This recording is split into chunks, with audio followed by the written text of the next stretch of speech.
নমস্কার। আজকে আরেকটা নতুন ভিডিও নিয়ে আমি আমার চ্যানেলে উপস্থিত হয়েছি আপনাদের কাছে। আজকের ভিডিও নিয়ে যে আলোচনা করব, আমাদের চক্র ওরিয়েন্টেড যে ভিডিওগুলো হচ্ছিল, তো আজকের যে আলোচনার বিষয় সেটা হচ্ছে বিশুদ্ধ চক্র। বিশুদ্ধ চক্র মানে এই চক্রটি অবস্থান করছে আমাদের কণ্ঠদেশে, অর্থাৎ এই যে চক্রটি, এটা হচ্ছে ফিফথ চক্র। এই চক্রটি 16টি পাপড়িযুক্ত একটা পদ্মের মতন দেখতে হয়। এই চক্রটির কালার হয় সি গ্রিন কালার বা সি ব্লু কালার, মানে সমুদ্রের যে নীল কালার সেটা হচ্ছে এর রং। এই যে চক্রটা, এটা আমাদের গলায় অবস্থান করছে, বললাম কণ্ঠে। অর্থাৎ এই যে কণ্ঠ ওরিয়েন্টেড যে পোর্শন, অর্থাৎ দাঁত, গলা, মুখ, কান, নাক, ফুসফুস, নিঃশ্বাস প্রশ্বাস নেওয়া, এটা এই যে অর্গানগুলো বা এই যে প্রবলেমগুলো, সেটা এই চক্রের ওরিয়েন্টেড প্রবলেম হিসেবে আমরা ধরব। তো বিশুদ্ধ চক্র আমাদের গলাকে কন্ট্রোল করে। এখানে এই যে চক্র, সেটাকে আমাদের বুঝতে হবে যেটা কী করছে। ধরুন কোনো মানুষ এর ওপর কোনো অত্যাচার হচ্ছে, বা কোনো মানুষের এমন কোনো সিচুয়েশন হচ্ছে যে সে অ্যাডজাস্ট করতে পারছে না, কিন্তু সে মুখ বন্ধ করে সেটাকে সহ্য করছে। এটা আমরা আমাদের জীবনে অনেকেই কম বেশি সহ্য করি। অত্যাচার হচ্ছে, আমরা সেটা প্রতিরোধ করছি না, আমরা সেটা প্রতিবাদ করছি না, আমরা সেটা চুপচাপ সহ্য করছি। এই যে কণ্ঠ রোধ করে আমাদের বহুদিন বেঁচে থাকতে হয়, এর থেকেই কিন্তু আমাদের বিশুদ্ধ চক্র সবথেকে বেশি ব্লকেজ হয়। আর একটা জিনিস যেটা বিশুদ্ধ চক্র ব্লকেজ হলে শো হয়, রোগ, সেটা হচ্ছে থাইরয়েডের প্রবলেম। এবার থাইরয়েডের প্রবলেম থাকলে তার থেকে অনেক ব্লা অনেক প্রবলেম হয়। ইনফার্টিলিটির প্রবলেমও কিন্তু থাইরয়েডের প্রবলেমের থেকে হয়। কনসিভ না করতে পারা, কনসিভ হওয়ার পর মিসক্যারেজ হয়ে যাওয়া, নানা রকম প্রবলেম। মানে শুধু থাইরয়েডের যেহেতু একটা রিলেশন রয়েছে, বিশুদ্ধ চক্রের সাথে কানেকশন রয়েছে, তাই বিশুদ্ধ চক্র কিন্তু ওই বেবি না হওয়া, কনসিভ না করতে পারা, সেটাকেও কিন্তু ইন্ডিকেট করছে। এবার আমরা সহ্য করছি, অত্যাচার হচ্ছে, আমরা সহ্য করছি, সেটা কিন্তু আমাদের চক্রকে ব্লক করে দিচ্ছে এবং বিশুদ্ধ চক্রের কার্যকারিতা হারিয়ে যাচ্ছে। দেখা যাচ্ছে দাঁতের প্রবলেম হচ্ছে, গলায় প্রবলেম হচ্ছে, নিঃশ্বাস প্রশ্বাসের প্রবলেম হচ্ছে, ফুসফুসের বিভিন্ন প্রবলেম হচ্ছে, ইনহেলার নিতে হচ্ছে, মানে হাঁপানি হচ্ছে, চোখের বিভিন্ন প্রবলেম হচ্ছে, গলায় বিভিন্ন প্রবলেম হচ্ছে, নাকে প্রবলেম, অর্থাৎ ইএনটির যে প্রবলেমগুলো সেগুলো হচ্ছে, সেগুলো অনেক বড় রকমের হচ্ছে। তখন কিন্তু আমাদের বুঝতে হবে সেই ব্যক্তির বিশুদ্ধ চক্র প্রবলেম। এবার প্রবলেম হচ্ছে, ডাক্তারখানায় নিয়ে যাচ্ছে, ওষুধ খাওয়াচ্ছে, কিন্তু সেই ব্যক্তির প্রবলেম কিন্তু কিওর হচ্ছে না। কারণ আমাদেরকে বুঝতে হবে যে আমরা যখন ওষুধ খাচ্ছি, সেটা আশা করি আমি আমার আগের ভিডিওতেও বলেছি, আপনারা শুনেছেন অনেকেই, যারা শোনেনি তাদের জন্য বলছি যে আমরা আমাদের ফিজিক্যাল বডিতে ওষুধ খাচ্ছি, কিন্তু সেই প্রবলেমটা তো ফিজিক্যাল বডিতে নেই। এই যে আজকে কোনো ব্যক্তি কথা বলছে না, কোনো ব্যক্তি অত্যাচারের প্রতিবাদ করছে না, কেন? তার পেছনে যে লজিকটা রয়েছে সেটা হচ্ছে তার ভয়। সে ভয়ে ইনটেনশনের জন্য সে এগোতে পারছে না, সে প্রতিবাদ করতে পারছে না। যদি তাকে মেরে ফেলে, বা যদি তার কোনো ক্ষতি করে, বা যদি আরও বেশি প্রবলেম হয়, তো যখনই সে সেটাকে সহ্য করছে, তখনই কিন্তু তার প্রবলেমটা স্টার্ট হয়ে যাচ্ছে। এই দাঁতে প্রবলেম হচ্ছে, ইনহেল করতে পারছে না, কানে প্রবলেম, নাকে প্রবলেম, সমস্ত কিছু অর্গানে প্রবলেম হচ্ছে। কিন্তু আমাদের ফিজিক্যাল বডিতে আমরা দেখছি যে তার দাঁতে প্রবলেম, আমরা দাঁত দেখাচ্ছি, ওষুধ খাওয়াচ্ছি, কানে প্রবলেম, কিন্তু বুঝতে হবে তার প্রবলেম হচ্ছে বিশুদ্ধ চক্রে। তার বিশুদ্ধ চক্রকে যদি আমরা হিল না করি, সেখান থেকে যদি ব্লকেজ না ক্লিন করি, তাহলে কিন্তু কোনো রকমভাবে ডাক্তারি ওষুধ খেয়ে তার প্রবলেমের সলিউশন হবে না। তার কারণ হচ্ছে তার সাইকোলজিক্যাল যে প্রবলেম, সেটার কোনো হিলিং হচ্ছে না। তার সাইকোলজিক্যাল বডির মধ্যে কিন্তু প্রবলেমটা রয়ে যাচ্ছে। তার কিন্তু সমূলে কোনো প্রবলেম, যতই আপনি ওষুধ খান, আপনার ব্যথাটা কিছুক্ষণের জন্য কমলো, আবার কয়েক ঘন্টা বাদে আপনার ব্যথাটা ফিরে এলো। তার কারণ কি? কারণ আপনার ফিজিক্যাল বডির প্রবলেমটা আপনি বুঝছেন, আপনি ওষুধ খাচ্ছেন, তো প্রবলেমটা তো আপনার ফিজিক্যাল বডিতে নেই। প্রবলেমটা রয়েছে আপনার সাইকোলজিক্যাল বডিতে। আপনার ইমোশনাল মাইন্ডে গিয়ে আপনাকে হিল করতে হবে। যতক্ষণ না আপনার ইমোশনাল মাইন্ডকে আপনি সেট করবেন, যতক্ষণ আপনার ইমোশনাল মাইন্ড থেকে সেই প্রবলেমকে আপনি সমূলে নির্মূল করতে পারছেন, ততক্ষণ আপনি প্রবলেমটা ফেস করেই যাবেন। আপনি অনেক ওষুধ খেতে পারেন, অনেক ডাক্তার দেখাতে পারেন, কিন্তু আমি বলতে পারি আপনার সেই প্রবলেমে আপনি পার্মানেন্ট সলিউশন পাবেন না। আপনি 2 দিন ভালো থাকবেন, 3 দিনের দিন আবার আপনার সেই প্রবলেমটা আসবে। এই জন্যই কিন্তু আমাদের শরীর থেকে যে কোনো রোগ সহজে যেতে চায় না, কারণ আমরা ভাবছি আমাদের ফিজিক্যাল বডিতে প্রবলেম হচ্ছে, আমরা ওষুধ খাচ্ছি সেরে যাবে, কিন্তু ওষুধ খেলে সেই প্রবলেম কখনো সলভ হয় না। সেই প্রবলেমটা তার সাইকোলজিক্যাল বডিতে অন্য কোথাও ঢুকে রয়েছে। সেই প্রবলেমটা যতক্ষণ আপনি সমূলে নির্মূল করবেন, যতক্ষণ আপনি রিয়েলাইজ করবেন যে প্রবলেমটা এক্স্যাক্টলি কী, ততক্ষণ অবধি আপনি তার সলিউশন পাবেন না।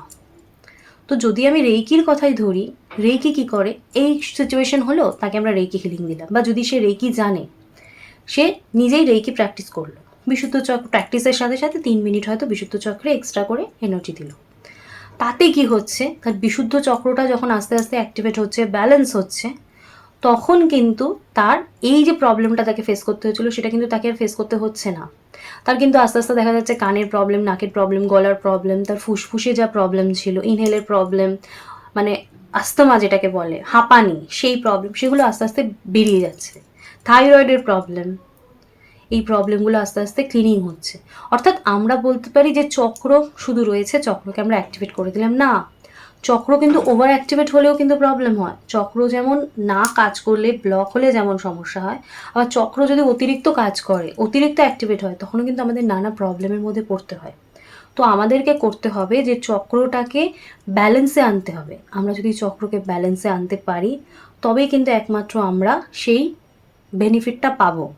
আর চক্রকে ব্যালেন্স করার জন্য কিন্তু আপনাদেরকে রেইকি সাহায্য নিতে হবে। যারা আপনারা রেইকি জানেন, তারা অবশ্য করেই রেইকি বিশুদ্ধ চক্রে 3 মিনিট করে হিলিং করুন। আপনারা দেখবেন আস্তে আস্তে আপনাদের ব্লকেজগুলো বেরিয়ে যাচ্ছে, এবং আপনার প্রথম দিন থেকেই আপনি বুঝতে পারছেন যে আপনি কতটা বেনিফিট পাচ্ছেন। যারা রেইকির মধ্যে আছেন তারা এই জিনিসগুলো জানেন, তাদের কাছে এগুলো আশ্চর্যের কিছু নেই। আর যারা রেইকি জানেন না, তারা কি করবে? বিশুদ্ধ চক্রের প্রবলেম, আপনার মধ্যে কোনো কনফিডেন্ট নেই, আপনি কিছু ফিল করতে পারছেন না, এই অবস্থায় আপনি কি করবেন?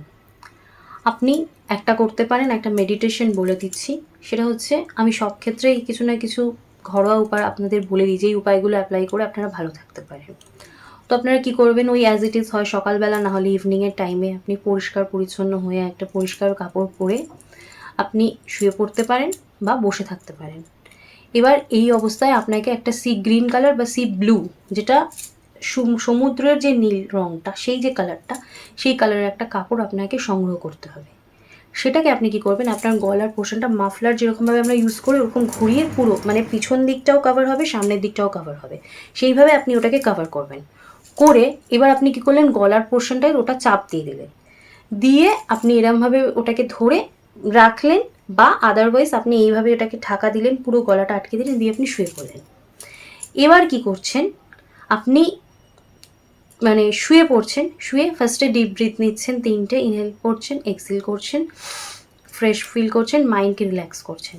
এবার আপনি কি করবেন, হাম হাম শব্দটাকে আপনি 5 মিনিট, হাম শব্দটাকে আপনি 5 মিনিট ধরে চ্যান্টিং করবেন চোখ বন্ধ করে, এবং আপনার মধ্যে কনসেপশন এটাই থাকবে, মানে আপনি ক্লিয়ারলি ভাববেন যে আপনার গলার মধ্যে যা যা ব্লকেজ আছে সেটা বেরিয়ে যাচ্ছে, আপনি গলাটাকে পুরো ক্লিন ফিল করছেন, এবং আপনার যে যে দাঁতের যদি প্রবলেম হয়, দাঁতের বা চোখের, গলার, নাকের যা যা প্রবলেম আপনি ফেস করছেন, সেই প্রবলেমটাকে আপনি কনসেপ্টে রাখবেন যে সেই প্রবলেমটা আপনার বডি থেকে রিলিজ হয়ে গেছে, এবং আস্তে আস্তে আপনি খুব ভালো থাকছেন।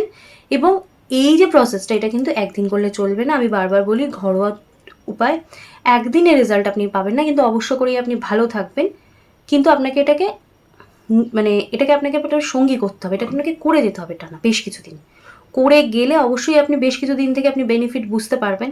একদিন থেকেই আপনি বেনিফিট বুঝতে পারবেন যে আপনার বেশ হালকা লাগছে, ভালো লাগছে, কিন্তু আপনাকে এটা টানা করতে হবে। রেইকিও যেমন আমাদের টানা করতে হবে, এটাকেও আপনাকে টানা করে যেতে হবে, আপনারা অবশ্য করেই রেজাল্টও পাবেন। তার সাথে সাথে এখানে যেহেতু আমরা ব্লুইশ, যে মানে সমুদ্রর যে কালারটা, সেটাকে যে রং এটার বলছি, তাই এই কালারের যে মানে ব্লু শেডের যে ফ্রুটস আছে, যে সবজিগুলো আছে, সেগুলো আপনারা খেতে পারেন। সেগুলো খেলেও কিন্তু এর থেকেও কিন্তু আমাদের বিশুদ্ধ চক্র একটা এনার্জি রিসিভ করে। আপনারা এই কালারের ড্রেস পরতে পারেন, পরিষ্কার পরিচ্ছন্ন থাকবেন, এবং আপনার যাতে ভবিষ্যতে আর এই ব্লকেজগুলো আরও না বাড়ে, সেই দিকে কিন্তু আপনাদের নজর রাখতে হবে। এবং আমার ব্লকেজ হয়েছে, যাতে আমার পরিবারের অন্য কারোর এই ব্লকেজ না হয়, সে যাতে ভালো থাকে, সেই অ্যাডভাইসগুলোও কিন্তু দিতে হবে। চাইলে আমার ভিডিওটা শেয়ার করে দিতে পারেন, যাতে তারা সবাই জিনিসগুলো জেনে যায় এবং সেইভাবে ভালো থাকার চেষ্টা করে। এবং এটাই বলবো যে শুধু আজকে করব কালকে রেজাল্ট পাবো ভাবলে হবে না। অবশ্য করে এটা আপনাদের ধৈর্য ধরে টানা করতে হবে এবং চেঞ্জ হয়ে যাওয়ার পর হয়তো প্রবলেম আপনার সলভ হয়ে গেল, তারপর আপনি আবার যদি সেই একই লাইফস্টাইলে চলে আসেন তাহলে কিন্তু হবে না। আপনাকে একটা রুটিন মেনটেন করে সারা জীবন এগুলোকে মেনটেন করতে হবে। যদি এভাবে চলতে পারেন তাহলে অবশ্য করেই ভালো থাকবেন এবং একটা হিউজ ডিফারেন্ট আপনারা বুঝতে পারবেন যে যেটা আপনাদের আগে ছিল না, বা আগে যেই নেগেটিভগুলো ফেস করতেন সেই জিনিসগুলো কিন্তু আর নেগেটিভ থাকবে না। সেই জিনিসগুলো কিন্তু প্রচণ্ড রকমভাবেই পজিটিভ হয়ে যাবে। সেই জায়গা থেকে আপনারা অনেক রকম রেমেডি পাবেন। তো সেইটা মাথায় রেখে এগোতে হবে এবং সেইভাবেই চলতে হবে। তাই আশা করব আপনাদের আমার টিপসগুলো ভালো লাগলো এবং সেগুলোকে অ্যাপ্লাই করবেন। কেমন লাগছে কিছু নতুন কিছু চাইলে অবশ্য করেই জানাতে পারেন। আর আশা করি নতুন কোনো ভিডিও নিয়ে যখন নেক্সট প্রোগ্রামে আসবো তখন অবশ্য করেই আপনাদেরকে পাবো। তাই আজকে আপনারা সকলে ভালো থাকবেন এবং সুস্থ থাকবেন এই কামনা নিয়ে আজকের ভিডিও টপিক আমি এখানে শেষ করছি, কারণ অনেক বেশি লম্বা বা লেন্দি ভিডিও করলে প্রবলেম হয়। তাই জন্য অন্য নেক্সট ভিডিওয়ে পরবর্তী কিছু আলোচনা করব। আজকের মতো এখানেই বিদায় নিলাম। নমস্কার।